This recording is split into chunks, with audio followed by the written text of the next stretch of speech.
você está aqui não para um plantão, mas sim para o meu, o seu, o nosso AnatoCast! Oi, gente, esse é mais um podcast sobre anatomia. Me chamo Ana Laura Dias Silva, curso odontologia na Unifacisa e tenho aula com o professor Josivan Soares. Com ele, eu pago a competência planejar assistência odontológica com base nos aspectos funcionais da cavidade bucal. Hoje a gente vai falar um pouco sobre a anatomia dental humana, a cavidade oral, palato e faringe e também as glândulas salivares. Vamos começar com uma cavidade oral. A cavidade oral ela vai consistir no local onde o alimento é ingerido e preparado para a digestão no nosso estômago. Esse alimento vai ser formado, na nossa boca vai ser formado um bolo alimentar que a gente vai deglutir e depois ele vai passar pelo resto do nosso processo digestório.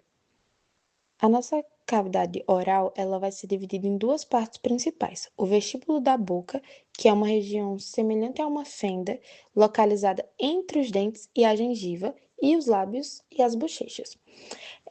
Ela vai se comunicar com o meio externo através da rima da boca, que é controlada pelos músculos superiorais, que seria o orbicular da boca, o bucinador risório, os depressores e os elevadores dos lábios. E também a cavidade própria da boca, que consiste no espaço entre as arcadas dentárias superior e inferior. O teto, ele vai ser formado pelo palato duro e posteriormente limitado pela parte oral da faringe. Então, assim, quando a nossa boca estiver fechada e em repouso, essa cavidade vai ser totalmente preenchida pela nossa língua. Agora, falando um pouco sobre as estruturas que estão presentes na nossa cavidade oral, a gente vai começar pelos lábios. A principal função deles vai ser apreender o alimento, sugar líquidos, manter o alimento fora do vestíbulo da boca e atuar na modulação da fala e no beijo. E também a gente vai ter os dentes. Os dentes eles são responsáveis por cortar, triturar, reduzir e misturar o alimento à saliva durante a mastigação. Ele ajuda na sustentação dos alvéolos dentários e na proteção dos tecidos que o sustentam. Ele também vai participar na articulação e na modulação da nossa fala. O dente, ele vai ficar inserido no alvéolo dental e ele vai ser descrito como decíduo quando for o primário, o famoso dente de leite que a gente desenvolve quando é criança. Não. Quando a gente perde esse dente, ele vai ser chamado de permanente.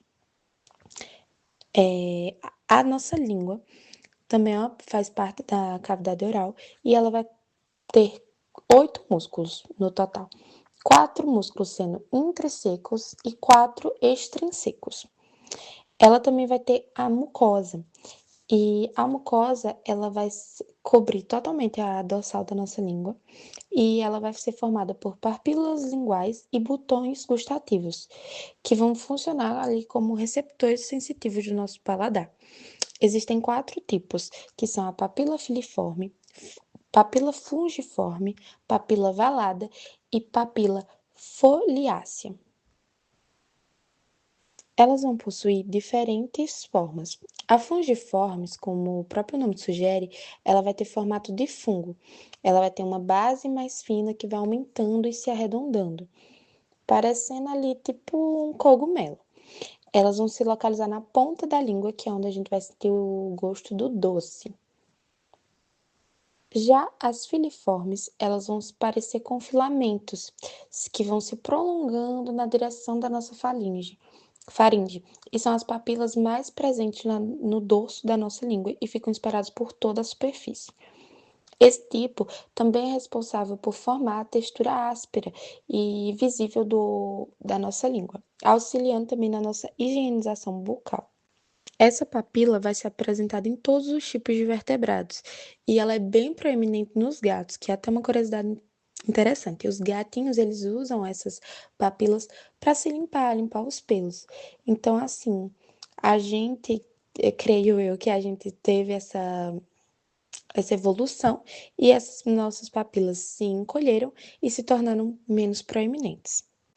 As papilas valadas vão ter formato de folhas e vão ser papilas presentes em pequenas quantidades nas bordas da nossa língua. Então, elas vão sentir o sabor Perdão, as papilas valadas não, as papilas foliáceas. Elas vão estar presentes na borda da nossa língua e elas vão sentir o sabor de azedo e salgado. Já as valadas agora vão ter formatos de vales, que vão ter as partes de cima mais achatadas e estão presentes perto da região do esôfago, onde a gente vai sentir o sabor amargo e o principal objetivo é auxiliar na entrada dos fluidos. Outra estrutura presente na nossa cavidade oral são as bochechas. Elas vão ter a estrutura muito parecida com a dos lábios e são as principais paredes móveis da cavidade oral. O principal músculo das nossas bochechas são os bucinadores. Já as nossas gengivas são formadas por tecido fibroso recoberto por uma túnica mucosa e a gengiva propriamente dita está firmemente presa aos processos alveolares da mandíbula, da maxila e aos colos dentários. Normalmente, elas são vermelho brilhante e não queratinizadas. A cavidade oral também é formada pelo palato. O palato ele tem uma forma, ele forma o teto curvo da nossa boca e o assoalho da cavidade nasal. Em sua porção oral, ele é recoberto por uma túnica mucosa e ele é povoado por glândulas. E ele vai se dividir no palato duro, que possui um formato mais côncavo e é o espaço onde a nossa língua vai ficar descansando, em repouso. E é formado pelo esqueleto ósseo e resultado dos processos palatinos da maxila e as lâminas horizontais do palatino. Já o palato mole, ele é o terço posterior imóvel do palato. Ele vai ficar suspenso posteriormente ao palato duro. Ele recebe esse nome porque ele não possui nenhum esqueleto ósseo, mas ele tem um reforço que é dado pela aponeurase da palatina, que o fixa no palato duro. Em sua porção posterior inferior, possui uma margem livre curva da qual pende um processo cônico, a úvula. Durante a deglutição, o palato mole é tensionado para permitir que a nossa língua seja pressionada sobre ele, o que leva o bolo alimentar para a parte posterior da nossa boca. Em seguida, o palato mole se eleva para trás e para cima, contra a parede da faringe, impedindo assim a entrada de alimentos na cavidade nasal. E também dentro da nossa cavidade oral, a gente vai ter as tonsilas palatinas, que são as massas de tecido linfóide localizadas uma de cada lado na parte oral da nossa faringe, mais precisamente nas fossas tonsilares, e elas têm um papel muito importante como a primeira linha de defesa do sistema imune do trato gastrointestinal. A inervação da cavidade oral é distinta e vem principalmente das divisões maxilar e mandibular do nervo trigêmeo. Já o nervo palatino maior e nasopalatino, ambos do ramo do nervo da maxilar, inervam o palato duro, enquanto o ramo palatino menor do nervo maxilar supre o palato mole. Agora falando sobre a questão da nossa anatomia dental, normalmente nós adultos vamos ter entre 28 a 32 dentes. Há algumas pessoas que podem desenvolver alguns dentes a mais por problemas genéticos ou alguma doença rara, ou que vai receber o nome de hiperdontia. Mas normalmente os adultos vão possuir 28 dentes e mais 4 que são os dentes cisos. Agora eu vou falar um pouco também sobre o sistema de notação FDI, que vai levar esse nome porque foi desenvolvido na Federation Dentare Internationale, que é o sistema que dá a numeração e a nomeação dos nossos dentes. Explicando resumidamente, o primeiro número vai se referir ao quadrante em que o dente está localizado. Então, seria assim: o quadrante superior direito seria o número 1, quadrante superior esquerdo, número 2, quadrante inferior esquerdo, número 3 e quadrante inferior direito, número 4. O segundo número vai se referir à posição do dente dentro do quadrante. Então, que seria assim: o nosso incisivo central número 1, incisivo lateral, número 2, canino, número 3, primeiro premolar, 4, segundo premolar, 5, primeiro molar, 6, segundo molar, 7 e terceiro molar, 8. Então, vendo o exemplo aqui para vocês, o segundo premolar do quadrante superior esquerdo, por exemplo, ele vai ser a notação 25. A gente pode dividir a nossa arcada dentária em superior e inferior, sendo que elas são espelhadas. Então, cada dente possui seu correspondente na arcada oposta. E assim fica mais fácil da gente compreender. Agora eu vou explicar cada dente. Então, assim, vamos começar pelos dentes incisivos. Eles são chamados popularmente por dentes da frente, porque eles são aqueles que ficam na região frontal da nossa boca. Além disso, eles são retos e afiados, e eles vão servir para cortar o alimento. No total, a gente tem 8 dentes incisivos, 4 superiores, sendo 2 centrais e 2 laterais, e 4 inferiores, que são os 2 centrais e 2 laterais. Também a gente vai ter os caninos. Os caninos vão ficar localizados ao lado dos nossos dentes incisivos. Eles vão ser mais pontiagudos e eles vão servir para rasgar o alimento. A gente tem 4 caninos, sendo 2 superiores e 2 inferiores. A gente vai ter também os dentes pré-molares. Os pré-molares são aqueles dentes com 2 pontas na superfície e eles vão servir para esmagar e moer os alimentos.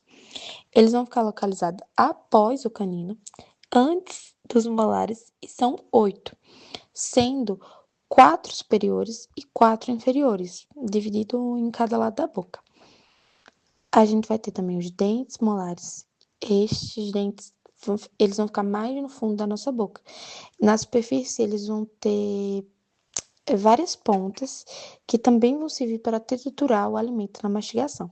A gente vai ter 8 molares, 4 superiores e 4 inferiores, também dividido em cada lado da boca. Agora falando sobre o dente polêmico, que seria o dente siso, que é aquele que dá mais dorzinha de cabeça. Esse não vai aparecer ali na nossa infância. Eles vão aparecer só quando a gente, passar dos 17, normalmente. Algumas pessoas podem não ter esses dentes, ou outras vão precisar retirá-los, porque no nascimento ele pode gerar dores, ou acabar movendo a nossa arcada dentária, que já estava, ajustada, já estava bem. Eles também podem ser chamados de terceiros molares e eles podem cumprir a mesma função de triturar os alimentos. No total, vão ser 4 dentes cisos, sendo 2 superiores e 2 inferiores. Agora eu vou explicar para vocês como funciona a estrutura do dente. A camada mais externa da coroa do nosso dente, a coroa seria a parte que a gente vê, que a gente consegue ver na nossa boca, no espelho, assim. A parte mais externa é conhecida como esmalte dentário, que é uma estrutura mineralizada extremamente dura, cuja principal função é a proteção das demais camadas dentárias. A camada mais externa, que envolve a raiz dentária, é histologicamente diferente do esmalte, mas atua como seu equivalente abaixo da linha gengival. Ela recobre toda a raiz do dente. Essa camada é conhecida como cemento. O ponto de encontro entre o esmalte e o cemento é chamado de junção cemento-esmalte. Internamente, o esmalte e o cemento, ao longo de toda a extensão do dente, tanto na coroa quanto na raiz, encontra-se uma camada chamada de dentina. Trata-se de uma camada de tecido macio, levemente mais escuro que o esmalte, que atua como uma cápsula de proteção para a camada mais interna do dente, que é a polpa, também conhecido como cavidade pulpar. A polpa é a camada mais interna do nosso dente. Também ocupa tanto a coroa quanto a raiz dentária. Nessa camada mais interna do dente encontra-se nervos, vasos sanguíneos. O esmalte e a dentina devem estar intactos para que o nosso dente permaneça vivo e saudável. E uma vez que qualquer bactéria entre na câmara pulpar, o dano é irreversível. A câmara pulpar continua inferiormente da coroa até as raízes. E termina no ápice da raiz, onde existe uma abertura que permite que as estruturas entrem e saiam da câmara pulpar. A inervação e suprimento sanguíneo dos dentes depende de vasos sanguíneos e nervos que chegam às arcadas superior e inferior. Como a maxila é a parte da porção média da face e mandíbula é a parte da porção inferior da face, podemos assumir que elas possuem estruturas neurovasculares distintas. Agora eu vou falar um pouco brevemente sobre a inervação da arcada dentária. Então, assim, eu vou falar bem resumidamente qual seria o nervo que vai inervar essa parte. Então, vamos começar pela parte da arcada dentária superior. Os nervos que vai... O nervo da maxilar, que é a segunda divisão do nervo trigêmeo, carrega fibras sensitivas para os dentes. Ele cursa lateralmente o seio cavernoso e deixa o crânio através do forame redondo, na fossa craniana média, em direção à fossa palatina. Eu não sei falar esse nome, desculpa. Ele vai originar 4 ramos para a inervação dos dentes, que é o nervo infraorbital, nervo alveolar superior posterior, nervo alveolar superior médio e nervo alveolar superior anterior. Já a inervação da arcada inferior, os dentes de cada arcada inferior são inervados por 4 nervos principais. O nervo mandibular, que é o maior deles, e é o nervo mandibular, que é a terceira divisão do nervo trigêmeo. Nervo alveolar inferior, é o maior dos ramos mandibulares e inerva todos os dentes da arcada inferior, os ligamentos periodontais e a gengiva dos premolares anteriormente à linha média. O nervo mentoniano, que vai inervar o queixo, o lábio inferior, a gengiva facial e a mucosa do segundo premolar. O nervo incisivo, que vai suprir os dentes, e os ligamentos periodontais mais anteriores, até o nível do primeiro premolar. Agora, eu queria falar um pouco sobre a questão das fases do dente. Então, primeiro eu vou falar para vocês que a primeira fase dos dentes, que é a questão do nascimento e essas coisas, ela vai ter início na 6ª semana de gestação, formando a substância mais básica dos dentes. Depois, há a formação do tecido duro entre os 3 e os 4 meses. Isso significa que a nutrição da mãe tem influência direta na saúde dos dentes de leite. A fase seguinte vai chegar após o nascimento da criança, que vai ser por volta ali dos 3 a 9 meses. Esse vai ser o momento de rompimento da gengiva, quando o primeiro dente de fato aparece na boca da criança. Até os 3 anos de idade, devem nascer 20 dentes, encerrando ali a fase dos dentes de leite, que são os dentes descidos. Agora falando das diferenças, os dentes descidos eles são consideravelmente menores que os permanentes. E tá tudo bem. A primeira dentição precisa ser menor para caber confortavelmente na boca da criança. E também é comum que os dentes de leite nasçam mais espaçados, já meio que prevendo o tamanho que será necessário quando os permanentes chegarem. A ordem do rompimento ali da gengiva dos primeiros dentes pode variar. Porém, o mais comum é que nesse processo ocorra por volta dos 6 meses, com a erupção de 4 dentinhos.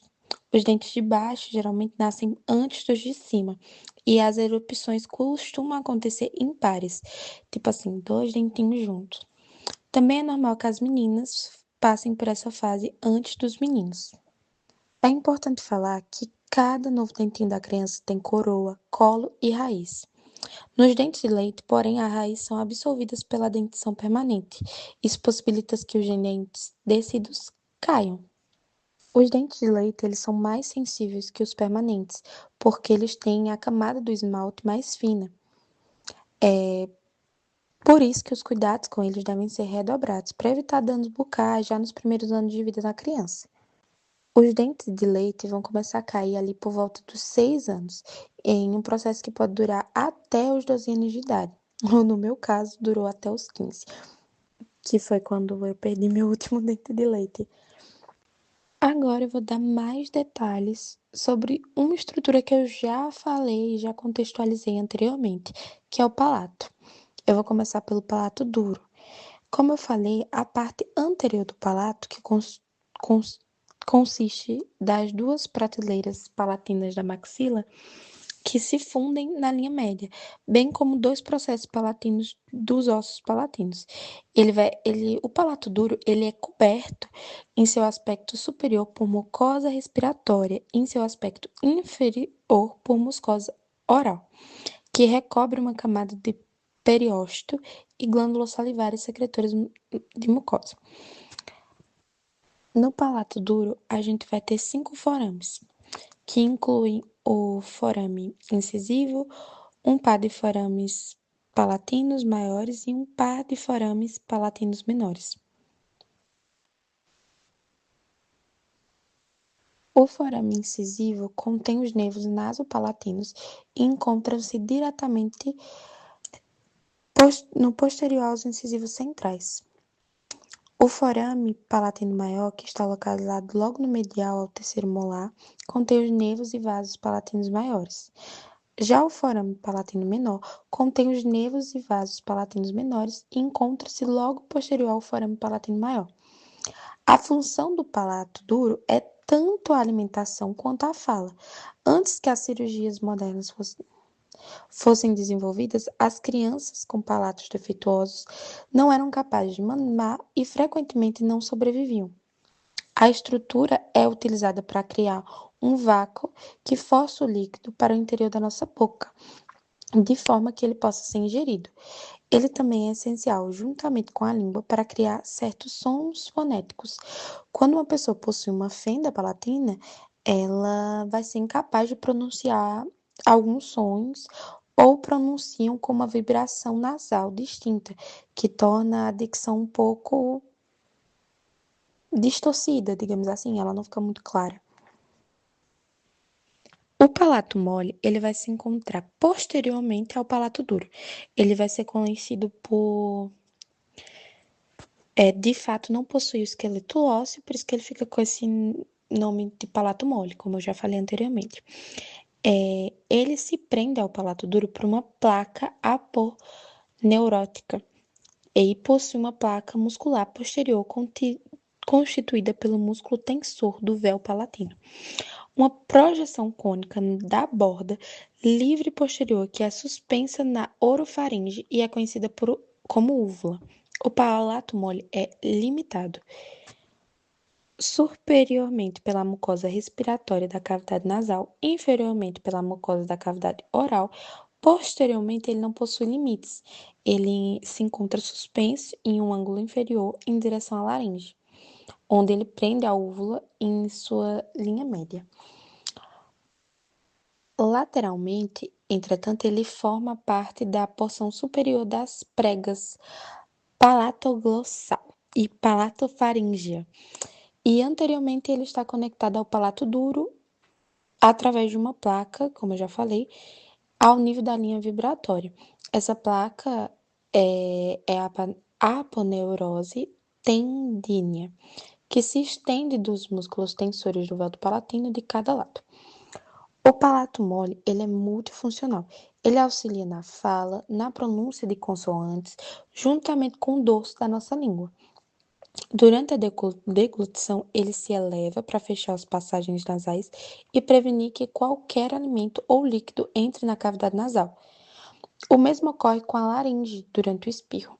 A úvula ajuda a produzir o reflexo do vômito quando tocada. Agora falando mais sobre a faringe, ela tem uma forma de funil, largo em cima e estreito embaixo, né? E ela tem de 12 a 15 centímetros de comprimento. Ela vai se localizar à frente da coluna cervical, atrás das fossas nasais, da cavidade bucal e da laringe e segue até o esôfago. Os ouvidos também têm ligação com a faringe. Ela é composta por camada de músculos e revestida por mucosa, que acumula folículos linfóides, que são basicamente células de defesa que fazem parte do nosso sistema imunológico. E a comunicação entre a faringe e a laringe é protegida pela epiglote, que funciona como uma válvula que fecha a entrada do esôfago durante a inspiração e conduz o ar para a traqueia. Durante a deglutição, a epiglote fecha a laringe, impedindo que os alimentos cheguem à traqueia e permitindo que eles desçam para o esôfago. Ela é dividida a faringe, né? Ela é dividida em nasofaringe ou rinofaringe, que vai estar localizada atrás da cavidade nasal e vai se ligar à orofaringe. Ela vai ter 4 aberturas, sendo 2 delas para as tubas auditivas e 2 para a região do nariz. Já a orofaringe, ela vai ser localizada atrás da cavidade oral e vai se ligar à cavidade bucal. A nasofaringe e a orofaringe são separadas pelo palato mole, que se move durante a deglutição, impedindo que o alimento siga para a região da nasofaringe. A laringofaringe, que vai ser a parte inferior da faringe, ela é a continuação da orofaringe e vai se ligar à laringe e ao esôfago.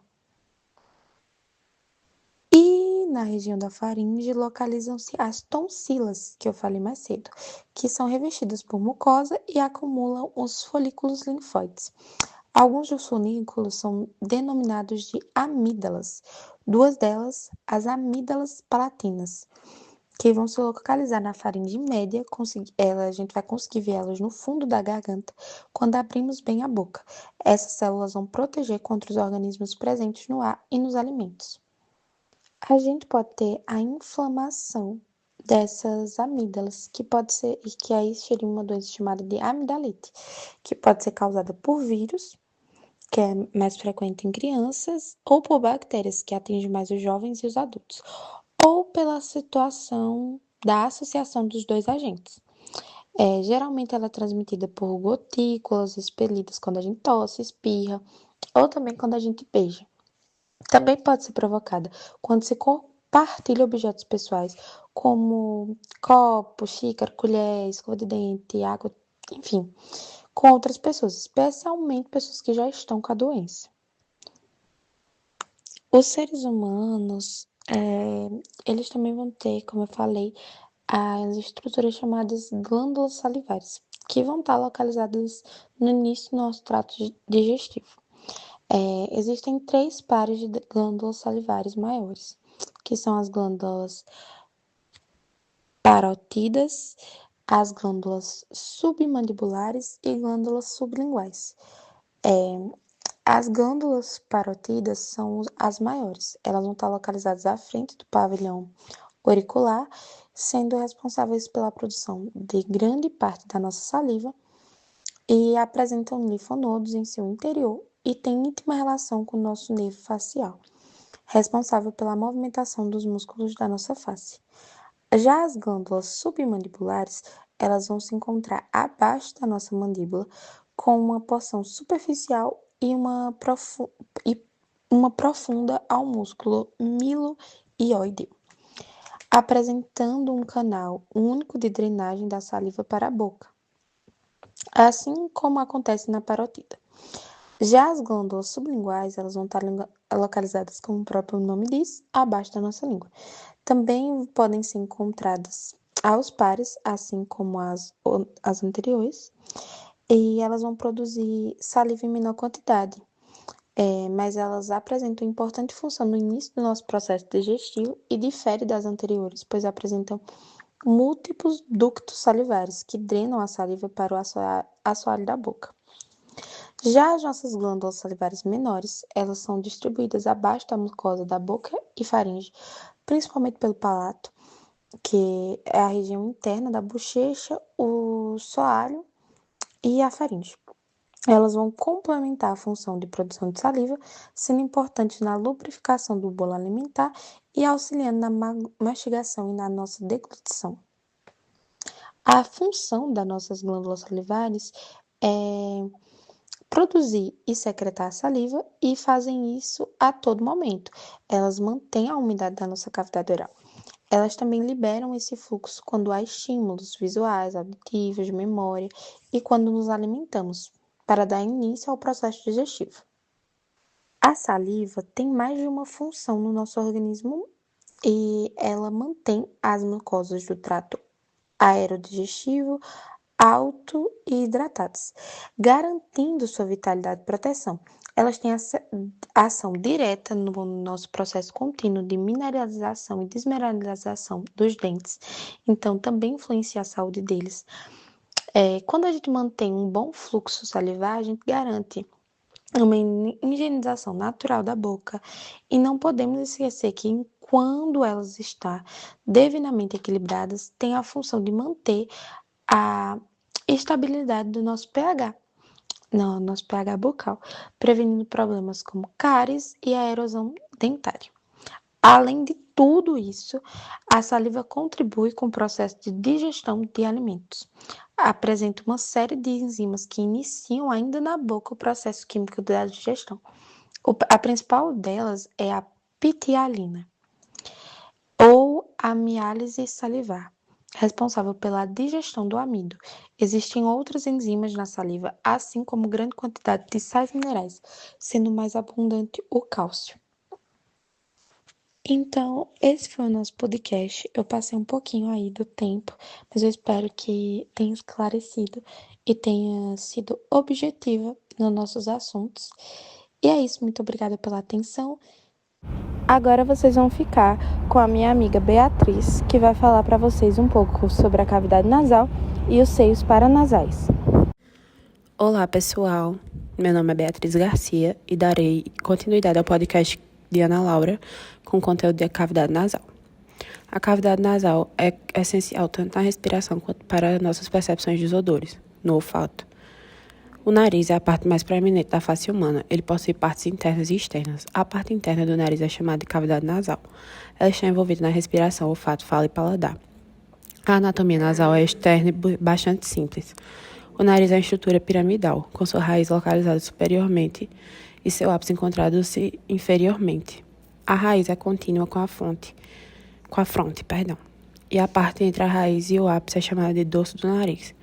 Inferiormente ao ápice existem duas narinas, que são aberturas para a cavidade nasal. As narinas são separadas pelo septo nasal e são limitadas lateralmente pelas aletas nasais, asas da narina, que são os processos laterais do septo. As cartilagens alares. A cartilagem alar maior forma o ápice do nariz. As cartilagens alares menores suportam os aletas nasais. O processo lateral da cartilagem alar forma o dorso do nariz. A cartilagem septal limita as narinas medialmente. Note que a cartilagem septal é ligada tanto ao septo nasal ósseo, que na verdade é a placa perpendicular do osso etimoide, quanto ao vômer. Tanto o septo nasal quanto o vômer são partes ósseas do nariz interno. Meato nasal inferior. Entre o assoalho e a coxa inferior, meato nasal médio. Entre as conchas inferior e média, meato nasal superior. Entre as conchas médias e superior, recesso esfenoetimoidal. Entre a concha superior e o teto da cavidade nasal. A cavidade nasal é dividida em 3 regiões, alinhada como se fossem um edifício de 3 andares. O vestíbulo, localizado logo no interior da abertura anterior e externa do nariz, primeiro andar, contém folículos pilosos. A região respiratória, a maior região, é revestida por epitélio respiratório, segundo andar. Finalmente, a região olfatória, uma pequena área localizada dentro do crânio, no ápice superior da cavidade, é revestida por células olfatórias e receptores, que é o terceiro andar. As duas cavidades nasais se comunicam com 4 recessos ósseos denominados seios paranasais. Eles são nomeados de acordo com os ossos em que se encontram como seios esfenoidal, maxilar e frontal, e as células etimoidais. Todos os seios são recobertos por mucosa respiratória inervados pelo nervo trigêmeo. A região respiratória funciona para umidificar, aquecer, filtrar, proteger e eliminar detritos. Recoberta por epitélio respiratório e células mucosas, esta é a parte mais substancial da cavidade nasal. À medida que o ar atravessa a cavidade nasal, ele se aquece até a temperatura corporal e atinge quase 100% de umidade. O suprimento neurovascular desta região auxilia nisso. Ele regula o fluxo de ar nasal, controlando o volume sanguíneo no tecido erétil na concha inferior e no septo anterior. Em condições normais, este tecido é continuamente estimulado por sinais simpáticos através dos gânglios cervicais superiores para manter a cavidade nasal descongestionante. As partículas que passam pelo vestíbulo nasal ficam presas na mucosa da cavidade nasal. Quando isso ocorre, o sistema mucociliar ajuda a eliminar essas partículas. O epitélio colunar pseudoestratificado ciliado varre as partículas a uma taxa de 1 centímetro por minuto para dentro da nasofaringe para posterior expulsão. O muco da cavidade nasal forma uma barreira protetora contra patógenos inalados. Os componentes do muco que protege ativamente o hospedeiro são a imunoglobina A, as lisozimas e a lactoferrina, região olfativa. O olfato requer o fluxo de ar oronasal ou retronasal para transportar partículas portadoras de odor até o epitélio olfatório, localizado no ápice da cavidade nasal. Uma característica única dos receptores olfatórios é que uma única célula receptora consegue detectar apenas um tipo de odorante e não consegue se regenerar. Vestíbulo nasal. O vestíbulo nasal é a primeira área encontrada ao se mover posteriormente pelas narinas anteriores, também conhecidas como narinas ou válvula nasal externa. A primeira metade do vestíbulo é revestida por epitélio escamoso estratificado queratinizado, que contém pelos grossos chamados vibriças. Esses pelos filtram as partículas inaladas. A segunda metade do vestíbulo é revestida por epitélio respiratório, epitélio colunar ciliado pseudoestratificado. Lateral. Cruz lateral de cartilagem lateral inferior, LLC, e tecido alar fibrogorduroso. Medial. Cruz medial da LLC e cartilagem septal. Posterior, lima e nariz. O teto da cavidade nasal. A mucosa do teto da cavidade nasal contém perfurações que se comunicam com a lâmina cribriforme. Dentro dessas perfurações estão os axônios olfatórios. O canal incisivo. Este canal está localizado no assoalho da cavidade nasal, posterior ao incisivo central e lateral ao septo nasal. Essa estrutura, conduz o nervo nasopalatino para a cavidade oral e a artéria palatina maior para a cavidade nasal. Septo nasal. O septo nasal divide a cavidade nasal em dois compartimentos iguais, porém separados.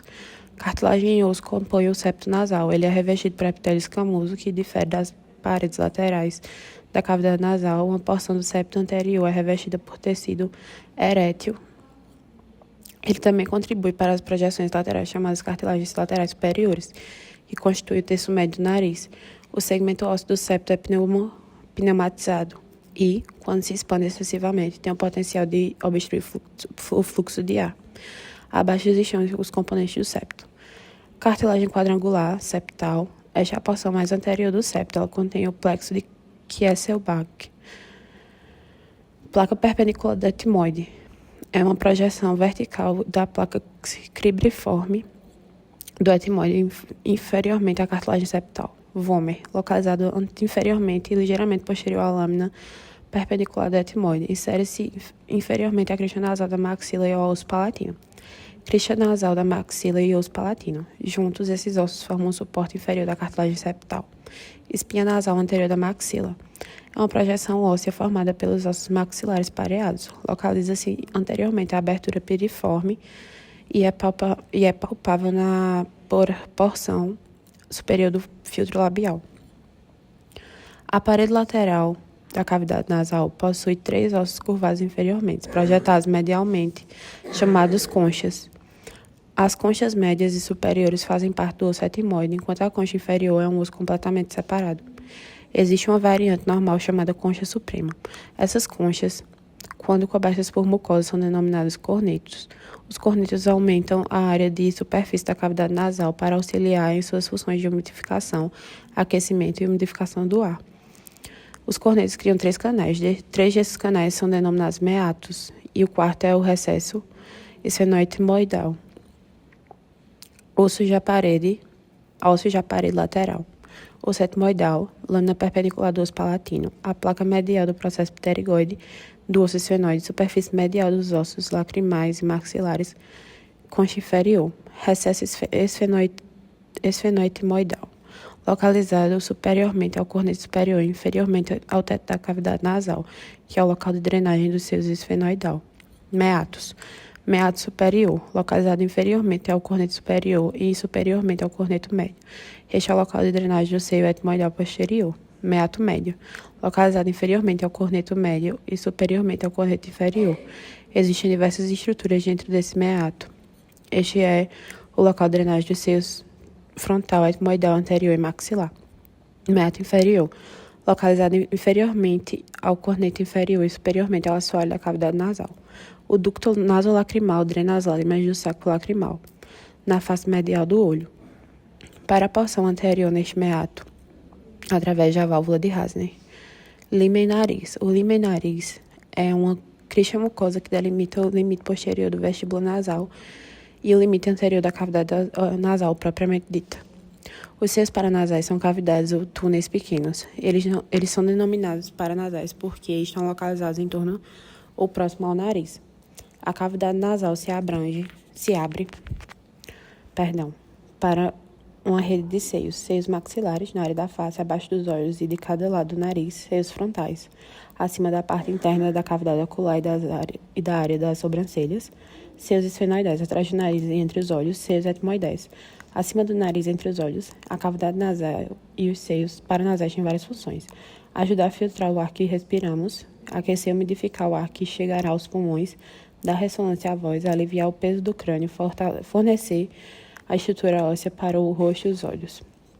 A cavidade nasal e os seios paranasais são revestidos por uma camada de muco denominada mucosa. A mucosa tem vários tipos de células, incluindo células epiteliais escamosas, células achatadas que revestem os seios e formam a maior parte da mucosa, células glandulares, similares às células das glândulas salivares, que produzem muco e outras secreções, células nervosas, que são responsáveis pelo olfato, células que combatem as infecções, que são parte do sistema imunológico, células do sistema vascular e outras células de suporte. Obrigada por ouvirem e até a próxima. Um cheiro.